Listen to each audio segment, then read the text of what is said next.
రాష్ట్రంలో పనిచేస్తూ ఉన్న 19,000 మంది హోంగార్డులకు తెలంగాణ ప్రభుత్వం తీపి కబురును అందించబోతున్నట్లుగా తెలిసింది.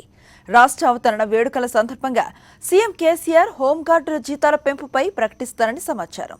హోంగార్డులను రెగ్యులరైజ్ చేస్తామని చెప్పిన ప్రభుత్వం ఆ మేరకు చర్యలు చేపట్టినా న్యాయపరంగా చిక్కులు ఏర్పడే అవకాశం ఉండటంతో తాజాగా జీతభత్యాలను పెంచాలని నిర్ణయించినట్లుగా తెలుస్తోంది.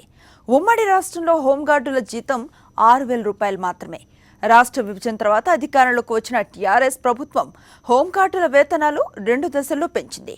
3,000 చొప్పున మొత్తం 6,000 పెంచి ప్రస్తుతం 12,000 చెల్లిస్తోంది. అది కానిస్టేబుల్ స్కేల్కు దగ్గరగా ఉండేలా హోంగార్డుల జీతభత్యాలు ప్రతిపాదించాలని సీఎం కేసీఆర్ గతంలోనే డీజీపీని ఆదేశించారు. దీంతో జనవరిలో పోలీస్ శాఖ ప్రభుత్వానికి ప్రతిపాదనలు పంపించింది.